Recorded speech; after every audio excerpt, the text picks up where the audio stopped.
Taste பார்க்கலாம். உப்பு எல்லாம் சரியாக இருக்குதான்னு பார்த்து சொல்கிறேன். ரொம்ப நல்லாயிருக்கு.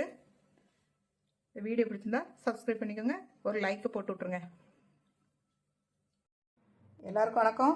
இன்றைக்கி என்ன செஞ்சு காமிக்க போகிறேன்னா, அரிசி பருப்பு சாப்பாடு சொரக்காய் வச்சு செஞ்சு காமிக்கிறேங்க.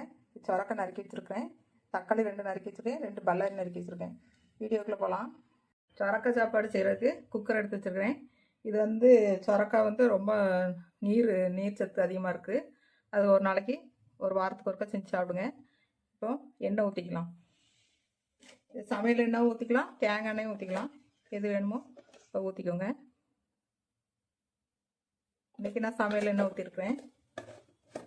எண்ணெய் சூடாகணுன்னே கொஞ்சம் கடுகு போட்டுக்கோங்க, கொஞ்சம் கருவேப்பிலை, கொஞ்சம் வெந்தயம், ஒரு 1/2 டீஸ்பூன் சோம்பு, உளுந்தம்பருப்பு ஒரு 1/2 டீஸ்பூன் எல்லாம் பொரியட்டும்.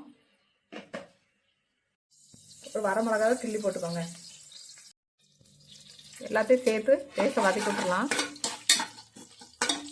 லேசாக வதக்கி விட்ருங்க. கடுகு பொரிஞ்சிருச்சு. வெங்காயம் போட்டுக்கலாம். இந்த சாப்பாடு வந்து டக்குன்னு பண்ணிடலாங்க. ஒரு நாளைக்கு ஒரு சமையல் பண்ணுறது கஷ்டமாக இருக்குதுன்னா இந்த சாப்பாடு வந்து ஒரு 1/2 மணி நேரத்தில் பண்ணிடலாங்க.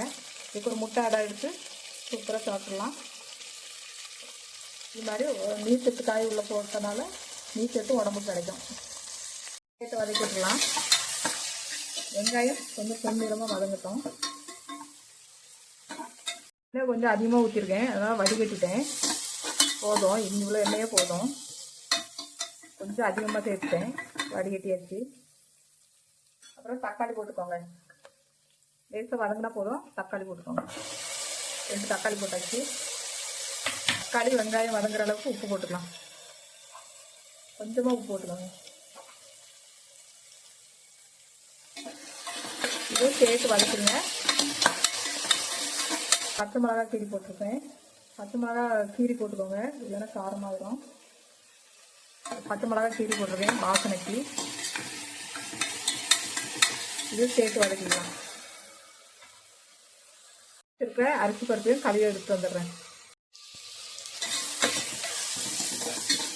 தக்காளி வெங்காயம் லேசாக வதங்கியாச்சு. சொரக்காய் போட்டுக்கலாம். வாங்க, சொரக்காய் கட் பண்ணி வச்சுருக்கேன். சொரக்காய் சேர்த்துக்கேன். சொரக்காவை சேர்த்துட்டு திரும்பியே கொஞ்சம் கிளறிடுவேன்.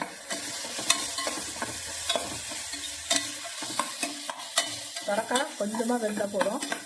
ஏன்னா அரிசி பருப்போடு சேர்த்து நல்லாவே வெந்துடும். அதனால் கொஞ்சமாக வதக்கினா போதும். எல்லா மசாலாவும் சேர்த்துக்கலாம். மசாலா வந்து சாம்பார் பொடி 1 ஸ்பூன் எடுத்து வச்சுருவேன். சாம்பார் பொடி சேர்த்துக்கோங்க. மிளகு சீரகம் அரைச்சி வச்ச பொடி ஒரு சின்ன ஸ்பூனுக்கு 1 ஸ்பூன் சேர்த்துக்குவேன். அப்புறம் காய பவுடர் கொஞ்சம் சேர்த்துக்கோங்க. காய பவுடர் கொஞ்சம் சேர்த்துக்குவேன். அப்புறம் மஞ்சள் தூள் கொஞ்சம் சேர்த்துக்கலாம். நெய் வந்து ஒரு 2 டீஸ்பூன் சேர்த்துக்கோங்க. சின்ன டீஸ்பூன் 2 டீஸ்பூன் நெய் சேர்த்துப்பேன்.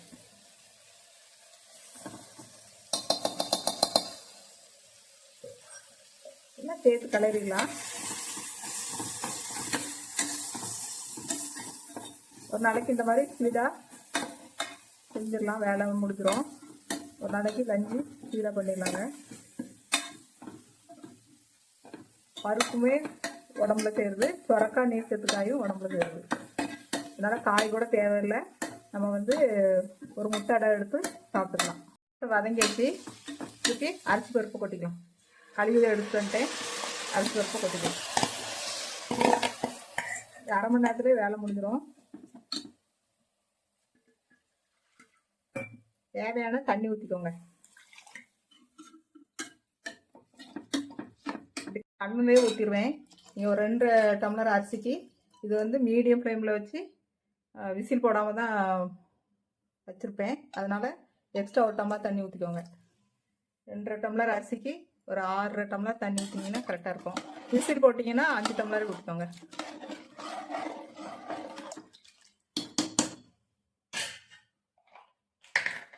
இதை கலக்கிவிட்டு தேவையான உப்பு போட்டுக்கலாம்.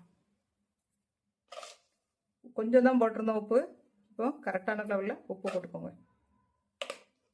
உப்பு கரெக்டாக போடலை அப்படி போடலைன்னு தெரிஞ்சுருந்தீங்கன்னா குடிச்சு பார்த்து போட்டுக்கோங்க. இது கரெக்டாக இருக்கும் நான் போடுற உப்பு. கூட கொத்தமல்லி தழை இருந்தால் சேர்த்துக்கோங்க. என்கிட்ட கொத்தமல்லி தழை இல்லை, அதனால் சேர்க்கல. கொஞ்சமாக கொத்தமல்லி தழை சேர்த்துக்கிட்டிங்கன்னா ரொம்ப டேஸ்ட் ரொம்ப நல்லாயிருக்கும். ஃப்ளேமில் வச்சு மூடி போட்டு ஒரு 25 நிமிஷம் மீடியம் ஃப்ளேமில் வேக விட்டுருங்க. கரெக்டாக இருக்கும். சூப்பராக ரெடி ஆயிடுச்சு. சொரக்காய் சாப்பாடு சூப்பராக ரெடி ஆயிடுச்சு. இதுக்கு மேலே ஒரு ஸ்பூன் நெய் போட்டு அப்படியே இறக்கிடுங்க. அவ்வளோதான். ஸ்டவ் ஆஃப் பண்ணிடலாம். லேசாக கிளறி விட்டால் சொரக்காய் சாப்பாடு ரெடி ஆயிடுச்சுங்க. வீடியோ பிடிச்சிருந்தா சப்ஸ்கிரைப் பண்ணிக்கோங்க. வீடியோ பார்த்த எல்லாருக்கும் நன்றி. லாஸ்ட்டாக இப்படி ஒரு கிளறிங்க. பருப்பு சொரக்காய் சாப்பாடு ரெடி ஆயிடுச்சு. சூப்பரான பருப்பு சாப்பாடு ரெடி ஆயிடுச்சு. டேஸ்ட் ரொம்ப நல்லா இருந்துச்சு. ட்ரை பண்ணி பாருங்கள். தேங்க்ஸ் ஃபார் வாட்சிங்.